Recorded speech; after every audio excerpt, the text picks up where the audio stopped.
Bonsoir Bruno Latour. Bonsoir. Vous êtes sociologue et anthropologue des sciences et des techniques, mais vous êtes avant tout profondément philosophe. C'est sans doute 2 de vos livres consacrés à l'écologie, délivrés sous forme de questions, ou Atterrir en 2017 et Où suis-je paru en 2021, qui vous ont fait connaître du grand public. Nous avons, selon vous, changé de monde. Nous n'habitons plus sur la même terre. Pourquoi, Bruno Latour, avons-nous changé de monde et pourquoi n'habitons-nous plus sur la même terre? Disons, c'est un problème de dramatisation d'une situation.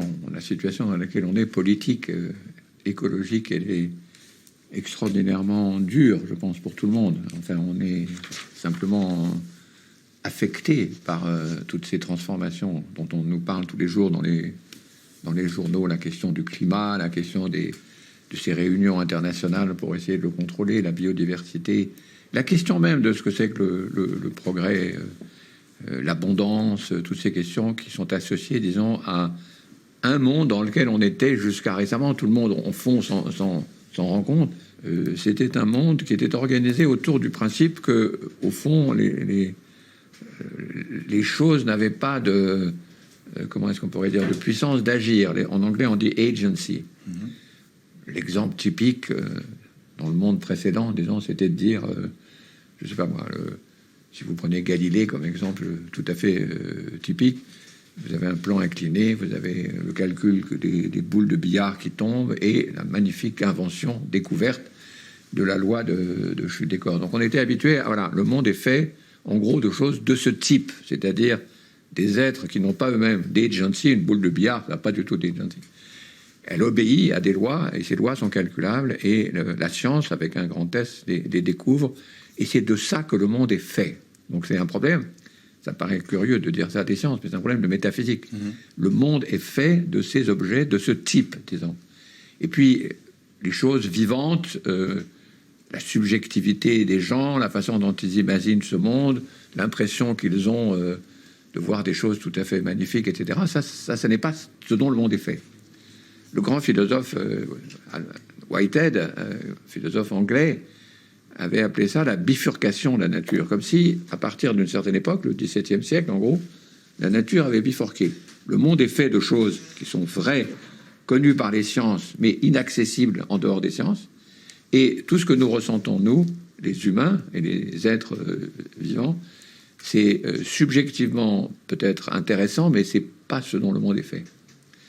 Et ce monde-là, c'était ça, disons, la grande définition du monde précédent, ce que j'appelle, pour le simplifier, le monde moderne. Parce que ce qui m'a intéressé toujours, c'est une anthropologie du monde moderne. Maintenant, si vous prenez la situation dans laquelle nous nous trouvons, on se dit, mais finalement, l'élément, disons, le plus évident qui saute aux yeux quand on est dans le Covid, quand on est dans le changement climatique, c'est la question plutôt que le monde a l'air fait de vivant, et on découvre de plus en plus avec les sciences de la Terre, avec l'analyse des vivants et de la biodiversité, etc., que en fait, ce monde dans lequel on se trouve, le monde des vivants, c'est plutôt lui qui apparaît comme le fond métaphysique du monde dans lequel on est. Donc on est... Et c'est ça, à mon avis, la désorientation dans laquelle les gens se trouvent avec la question écologique, le fait qu'ils n'arrivent pas à vite, disons, se réagir à une situation que tout le monde sait être catastrophique, je pense, est largement dû au fait qu'ils continuent à être dans le monde d'avant, donc celui où il y a des objets qui n'ont pas d'agency, qui sont contrôlables par le calcul, disons, en gros, et des sciences, et surtout qui sont appropriables par un système de production qui nous apporte l'abondance et qui nous apporte aussi le confort et tout ça, mais c'est pas le monde dans lequel on est maintenant. Le monde où il faut qu'on atterrisse, en quelque sorte, le monde dans lequel on se trouve placé, c'est plutôt un monde à virus. Virus et bactéries, en gros, ce sont les gros opérateurs qui ont transformé la Terre, qui l'ont rendue, en quelque sorte, habitable, et qui ont permis aussi bien l'atmosphère dans laquelle nous nous trouvons assez à l'aise, avec de l'oxygène qui nous permet de respirer. Tout ça est d'origine aussi virale et bactérien. Donc, ça change forcément la composition, j'allais dire la consistance du monde dans lequel on est. Si vous êtes dans un monde de vivants qui sont tous en train de muter, de se développer. On ne sait même pas d'ailleurs si les virus sont vivants. Toute une série d'énigmes sur leur développement. On ne sait pas s'ils sont étrangers à nous, ou s'ils sont des ennemis, ou si ce sont des amis. On découvert de virus et de bactéries, et heureusement, sans ça on ne pourrait pas vivre, etc. C'est pas le même monde en ce sens-là. De toute façon, tout à fait pratique. Dans un cas, alors je dramatise évidemment, mais c'est mon boulot de dramatiser, de nommer ces choses pour dire, attendez les gars, on n'est pas dans la situation où on était avant. Dans un cas, on a des gens par défaut, en quelque sorte, la première chose qui vous vient à l'esprit, c'est le monde est fait d'objets qui sont des objets connus par les sciences, et nos idées à nous sont des idées subjectives à leur propos. Ça, c'est le monde, disons, dont nous sortons. Et puis un autre monde, et on est des vivants au milieu d'autres vivants qui font des tas de choses bizarres et qui réagissent très rapidement à nos actions, à la fois quand ils sont en petit, disons, le virus qui attaque à des humains, et en grand, quand ce sont les virus, les bactéries et l'histoire donc de la Terre qui construit l'enveloppe d'habitabilité à l'intérieur duquel nous nous situons. Ça fait quand même une vraie différence.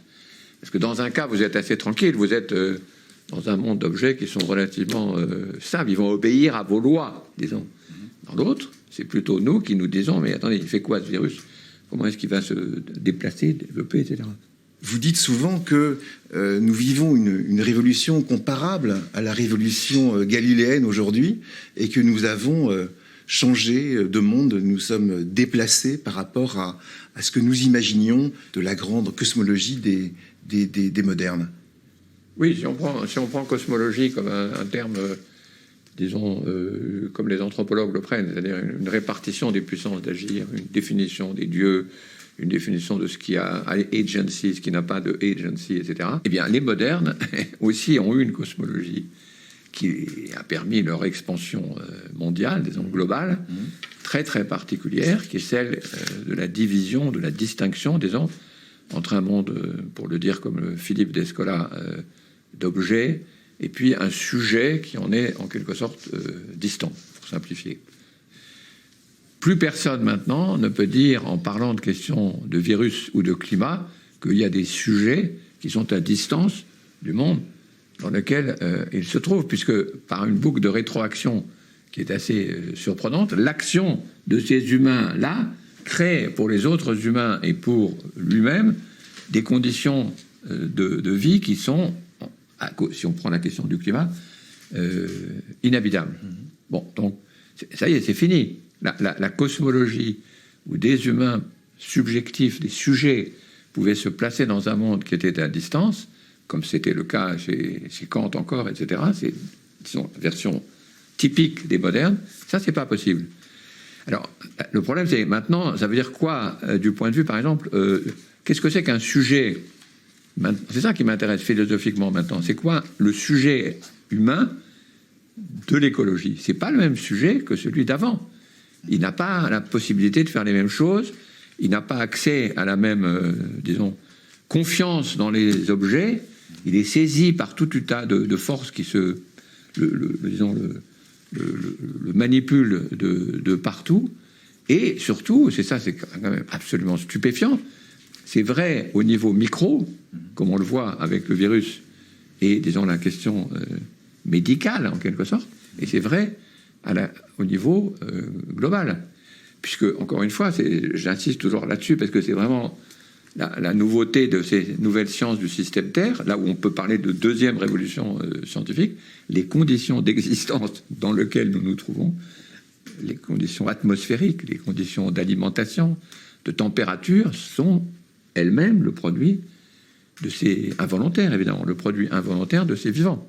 Donc c'est pour ça que tout le monde s'intéresse maintenant aux vivants. Il y a un peu même une petite exagération, tout le monde parle maintenant des champignons, des lichens, du microbiote, enfin bref. Mais c'est un symptôme qui est très important. Tout le monde commence à se dire, mais finalement, on n'est plus dans un monde d'objets dont nous sommes distants, mais on est au milieu d'êtres qui, disons, se superposent avec nous. Et c'est vrai au niveau des virus, mais c'est très intéressant au niveau politique aussi, parce que ça veut dire que notre existence à nous, elle intervient, elle a une influence sur tous les autres. Parce que si vous êtes dans un monde d'objets que vous pouvez superposer les uns à côté des autres, sans qu'ils bavent les uns sur les autres, vous pouvez faire des tas de choses. Ce que nous avons fait, nous les modernes, on a fait plein de choses formidables. Mais si vous êtes avec des êtres qui sont tous composés, qui se superposent, dont on ne sait jamais si ce sont des amis ou des ennemis exactement, avec lesquels il va falloir s'arranger, disons, et qui en plus nous donnent les conditions d'existence dans lesquelles nous nous trouvons, c'est pas le même monde. De nouveau, il faut faire la comparaison, le parallèle avec ce qui s'est passé entre, disons, 1610, pour prendre un moment très important de l'histoire, qui est Galilée, jusqu'aux années 40. Il y a une longue transformation de nos affects, de nos espoirs, du temps dans lequel nous allions rentrer, de ce qu'on pouvait attendre des questions morales, de ce qu'on pouvait attendre de l'action humaine, de la subjectivité. Tout ça, ça a été inventé. Et c'est ça qui est rassurant. Parce que si nous avons été capables de faire ça, de subir cette énorme transformation qu'a été la transformation, disons, la première évolution scientifique et du monde moderne, on peut recommencer maintenant. C'est pas, on s'en est tiré. Donc on peut s'en tirer aussi maintenant. Mais il faut faire le boulot. Vous écrivez que les gens ont bien compris qu'ils avaient changé de monde et qu'ils habitaient une autre terre. Comme le soulignait Paul Venn, l'historien, les grands bouleversements sont parfois aussi simples que le mouvement que fait un dormeur pour se retourner dans son lit. Oui. C'est une belle phrase de Venn, parce que, évidemment, quand on fait la liste de toutes les questions qu'il va falloir résoudre pour s'habituer à un monde écologisé et pas modernisé, on a un sentiment de vertige. Parce que ça veut dire tellement de transformations, pas simplement des transformations dans le système énergétique ou le système, disons, d'approvisionnement, mais aussi des questions morales, des questions de définition des sujets, enfin bref, on est un peu, le droit de propriété, on est un peu écrasé, donc on se dit, mais on n'arrivera jamais à faire ce changement. En même temps, même s'il y a beaucoup de gens qui disent on peut rien faire, il y a même des sceptiques payés ou des sceptiques pas payés par les lobbies, etc. Néanmoins, disons, le nouvel esprit du temps, c'est que les gens sentent bien on a changé le monde.